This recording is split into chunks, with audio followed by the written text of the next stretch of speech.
BK Hariprasad ಅವರ ಇದೇ ಹೇಳಿಕೆಗೆ ವಿಪಕ್ಷ ನಾಯಕ ಆರ್ ಅಶೋಕ್ ಕೂಡ ಪ್ರತಿಕ್ರಿಯೆ ಕೊಟ್ಟಿದ್ದಾರೆ. ಕಾಂಗ್ರೆಸ್ನವರಿಗೆ ಹತಾಶೆ ಬಂದಿದೆ. ಟಿಪ್ಪು ಪರ ಅನ್ನೋರು ಬ್ರಿಟಿಷರ ಬೂಟ್ನೆಕ್ಕೋರು. ಬಿಕೆ ಹರಿಪ್ರಸಾದ್ ಅವರ ಹೇಳಿಕೆ, ಈ ಹೇಳಿಕೆ ಕೀಳು ಮಟ್ಟದ ಹೇಳಿಕೆ. ಕಾಂಗ್ರೆಸ್ನವರಿಗೆ ಹತಾಶೆ ಬಂದಿದೆ. ಆರ್ ಅಶೋಕ್ ಅವರ ಕಿಡಿನುಡಿ ಇದು. ವಿಪಕ್ಷ ನಾಯಕ ಆರ್ ಅಶೋಕ್ ಬಿಕೆ ಹರಿಪ್ರಸಾದ್ ವಿರುದ್ಧ, ಕಾಂಗ್ರೆಸ್ ವಿರುದ್ಧ ವಾಗ್ದಾಳಿಯನ್ನು ನಡೆಸಿದ್ದಾರೆ. ನಮ್ಮ ಜೊತೆ ಪ್ರತಿಪಕ್ಷ ನಾಯಕ ಆರ್ ಅಶೋಕ್ ಅವರಿದ್ದಾರೆ. ಇವತ್ತು ಬಿ ಕೆ ಹರಿಪ್ರಸಾದ್ ಅವರ ಏನು ಹೇಳಿಕೆ ಇದೆ, ಆ ಹೇಳಿಕೆ ಬಿ ಜೆ ಪಿ ನಾಯಕರನ್ನ ಕೆರಳಿಸಿದೆ ಅಂತಲೇ ಹೇಳ್ಬೋದು. ಅವ್ರ ಹೇಳಿಕೆ ಬಗ್ಗೆ ಏನು ಹೇಳ್ತಾರೆ ಅನ್ನೋದನ್ನು ನಾವು ನೋಡೋಣ. ಸರ್, ಈಗ ಬಿ ಕೆ ಹರಿಪ್ರಸಾದ್ ಅವ್ರ ಹೇಳಿಕೆ ನೀವು ಕೂಡ ನೋಡಿದ್ದೀರಾ, ಏನು ಹೇಳ್ತೀರಿ ಇದ್ರ ಬಗ್ಗೆ ಅಂತ?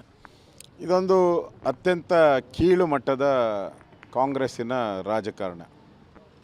ಅವರು ಹತಾಶೆ ಬಂದ್ಬಿಟ್ಟಿದೆ ಅವ್ರಿಗೆ.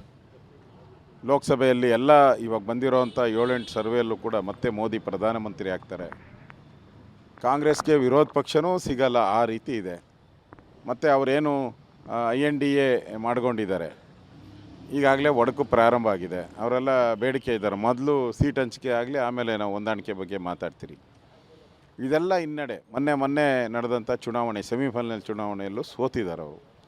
ಅದಕ್ಕೆ ಫೈನಲ್ ಬರೋ ಚಾನ್ಸಸ್ ಇಲ್ಲ ಅವ್ರಿಗೆ. ಅದಕ್ಕೋಸ್ಕರ ಈ ಥರ ಓಟ್ಗೋಸ್ಕರ ನಮ್ಮ ಜೊತೆ ಯಾರೂ ಇಲ್ಲ, ಬಹುಸಂಖ್ಯಾತ ಹಿಂದೂಗಳೆಲ್ಲ ನಮ್ಮನ್ನು ಬಿಟ್ಟು ಹೋಗ್ತಾ ಇದ್ದಾರೆ. ಬಿಟ್ಟೋಗಿರೋದಕ್ಕೆ ಕಳೆದ ಬಾರಿ ಲೋಕಸಭೆಯಲ್ಲಿ ವಿರೋಧ ಪಕ್ಷ ಆಗೋಕ್ಕೂ ನಾಲಾಯಕ್ಕಾದಂಥ ಒಂದು ಪಾರ್ಟಿ ಕಾಂಗ್ರೆಸ್ ಆಗ್ಬಿಟ್ಟಿತ್ತು. ಈ ಸರಿ ಅಟ್ಲೀಸ್ಟ್ ವಿರೋಧ ಪಕ್ಷನ ಆಗೋಣ ಅಂತ ಹೇಳಿದ್ರೆ ಅದಕ್ಕೂ ಕಲ್ಲು ಬೀಳ್ತಾ ಇದೆ. ಆ ದೃಷ್ಟಿಯಿಂದ ಈಗ BJPಯನ್ನು, ನಾಗ್ಪುರವನ್ನು ಇಲ್ಲಸಲ್ಲದ ಟೀಕೆಯನ್ನು ಕಾಂಗ್ರೆಸ್ ಅವರು ಮಾಡ್ತಾರೆ. ಗೋಡ್ಸೆ ಅನುಯಾಯಿಗಳು ಬ್ರಿಟಿಷರ ಬೂಟ್ ನೆಕ್ಕೋರು ಅನ್ನುವಂಥ ಪದಗಳನ್ನ ಬಳಕೆ ಮಾಡಿದ್ದಾರೆ. ಸರ್, ಬ್ರಿಟಿಷ್ ಬೂಟ್ ನೆಕ್ದವರು ಯಾರು ಅಂತ ಕಾಂಗ್ರೆಸ್ ಪಾರ್ಟಿಯವರು ಹೇಳಬೇಕು.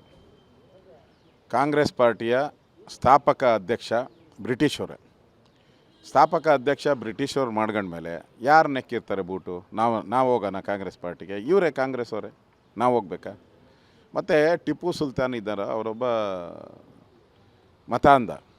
ಕೊಡಗಲ್ಲಿರ್ಬೋದು, ಮಂಡ್ಯದಲ್ಲಿ, ಮಂಗಳೂರಲ್ಲಿ ಕ್ರಿಶ್ಚಿಯನ್ರನ್ನು ಕೂಡ ಮತಾಂತ ಮಾಡಿರೋವಂಥದ್ದು ಇತಿಹಾಸದ ದಾಖಲೆಗಳಿಲ್ಲಿದೆ. ನಾನು ಹೇಳಲ್ಲ, ಬ್ರಿಟಿಷರು ಬರೆದಿರೋವಂಥ ಆ ಗೆಜೆಟಲ್ಲೇ ಇದೆ. ಅವ್ರ ಕತ್ತಿ ಮೇಲೂ ಕೂಡ ಕನ್ನಡ ಇರಲಿಲ್ಲ, ಕತ್ತಿ ಮೇಲೆ ಪರ್ಷಿಯನ್ ಭಾಷೆಯಲ್ಲಿ ಬರೆದಿದ್ದು. ಏನು ನಮ್ಮ ಭಾಷೆನದು ಕನ್ನಡಕ?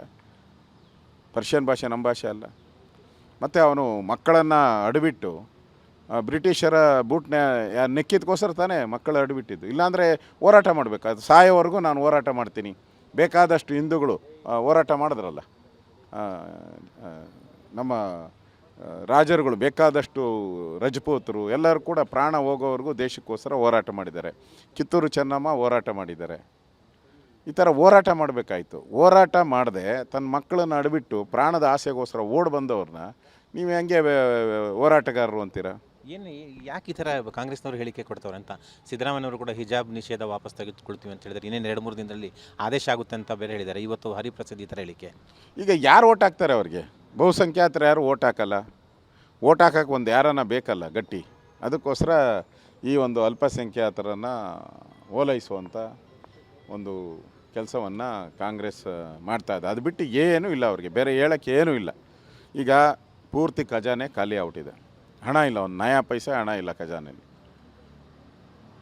ಶಾಲಾ ಮಕ್ಕಳಿಗೆ ಈಗ ಟಾಯ್ಲೆಟ್ ಕ್ಲೀನ್ ಮಾಡೋಕ್ಕೆ ಶಾಲೆಗಳಲ್ಲಿ ಇರೋವಂಥ ಸಾವಿರಾರು ಶಾಲೆಗಳಲ್ಲಿ ಕ್ಲೀನ್ ಮಾಡೋಕ್ಕೂ ಅವ್ರ ಹತ್ರ ಹಣ ಇಲ್ಲ. ಈಗ ಒಬ್ಬರಿಗೆ ಒಂದು 18-20 ಸಾವಿರ ರೂಪಾಯಿ ಒಬ್ಬರನ್ನ ಕೊಡಬೇಕು ಅಂದರೆ ವರ್ಷಕ್ಕೆ, ಒಬ್ಬರಿಗೋ ಇಬ್ಬರಿಗೋ. ಅವ್ರಿಗೇನಿಲ್ಲ, ಒಂದೊಂದು ಶಾಲೆಗೆ 2-3 ಲಕ್ಷ ಕೊಡಬೇಕು. ಅವ್ರ ಹತ್ರ ದುಡ್ಡಿಲ್ಲ. ಅಂದರೆ ಟಾಯ್ಲೆಟ್ ಕ್ಲೀನ್ ಮಾಡೋಕ್ಕೂ ದುಡ್ಡಿಲ್ದಂಥ ಪರಿಸ್ಥಿತಿ, ಒಂದು ರೋಡ್ ಮಾಡೋಕ್ಕೂ ದುಡ್ಡಿನ ಪರಿಸ್ಥಿತಿ ಇಲ್ಲ. ಅದಕ್ಕೋಸ್ಕರ ಜನರ ಎಲ್ಲ ಬೈತಾ ಇದ್ದಾರಲ್ಲ. ಅವ್ರ ಪಾಟೀಲ್ ಅನ್ನೋರು ಗುಲ್ಬರ್ಗಾದವ್ರು ಹೇಳಿದ್ದಾರೆ, ಇದು 7 ತಿಂಗಳಾಯಿತು, ಒಂದು ಕಲ್ಲು ಹಾಕಕ್ಕೆ ನನಗೆ ಯೋಗ್ಯತೆ ಇಲ್ಲ, ಈ ಸರ್ಕಾರ ನನಗೆ ಮೋಸ ಮಾಡ್ತು ಅಂತ ಹೇಳ್ತಾ ಇದ್ದಾರೆ. 224 ಕ್ಷೇತ್ರದ್ದು ಅದೇ ಸ್ಥಿತಿ. ಇದನ್ನು ಡೈವರ್ಟ್ ಮಾಡೋಕ್ಕೋಸ್ಕರ ಈ ಅಭಿವೃದ್ಧಿ ಕಾರ್ಯ ಕುಂಠಿತ ಆಗಿರೋದು, ಜನ ಚೀತು ಅಂತ ಕಾಂಗ್ರೆಸ್ಸನ್ನು ಬೈತಾ ಇರೋವಂಥದ್ದು, ಮೊನ್ನೆ ನಡೆದಂಥ ಬೆಳಗಾವಿಯಲ್ಲಿ ಮಹಿಳೆಯನ್ನು ವಿವಸ್ತ್ರ ಮಾಡಿರೋವಂಥದ್ದು, ಮಕ್ಕಳ ಕೈಲಿ ಟಾಯ್ಲೆಟ್ ಕ್ಲೀನ್ ಮಾಡಿಸ್ತಾ ಇರೋವಂಥದ್ದು, ಇದೆಲ್ಲ ಅವ್ರಿಗೆ ಡೈವರ್ಟ್ ಮಾಡಬೇಕು ಅಂತ ಅನಿಸಿದೆ. ಆ ಡೈವರ್ಟ್ ಮಾಡೋಕ್ಕೆ ಬೇಗ ರೆಸ್ಪಾಂಡ್ ಆಗೋದು ಯಾವುದು? ಧರ್ಮಗಳ ಬಗ್ಗೆ ಬೆಂಕಿ ಹಚ್ಚೋದು. ಅದರಲ್ಲಿ ಸಿದ್ದರಾಮಯ್ಯನವರು A1 ನಂಬರ್. ಇಡೀ ದೇಶದಲ್ಲಿ ಬೆಂಕಿ ಹಚ್ಚೋಕ್ಕೆ ಯಾರಾದರೂ ಒಬ್ಬರು ಸಮರ್ಥ ಇದ್ದರೆ ಅದು ಸಿದ್ದರಾಮಯ್ಯನವರು. ಹಿಂದೆ ವೀರಶೈವ ಲಿಂಗಾಯತ ಅಂತ ಬೆಂಕಿ ಹಚ್ಚಿದ್ರು, ಈಗ ಹಿಂದೂ ಮುಸ್ಲಿಂ ಅಂತ ಬೆಂಕಿ ಹಚ್ತಾರೆ. ಇನ್ನು ನೆಕ್ಸ್ಟ್ ಯಾರ್ಯಾರಿಗೆ ಹಚ್ತಾರೋ ಗೊತ್ತಿಲ್ಲ.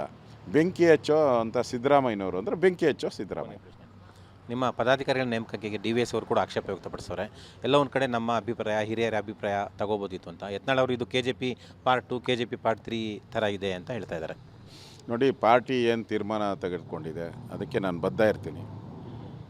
ಪಾರ್ಟಿಯ ಒಂದು ನೀತಿ ನಿಯಮಗಳ ಅಡಿಯಲ್ಲಿ ಪಾರ್ಟಿ ಏನು ತೀರ್ಮಾನ ತೆಗೆದು ಅದಕ್ಕೆ ನಾನು ಬದ್ಧ ಇದ್ದೀನಿ. ಇದು ಅವ್ರ ಹೇಳಿಕೆಗಳಿಗೆ ಏನು ಸೂಚಿಸುತ್ತೆ?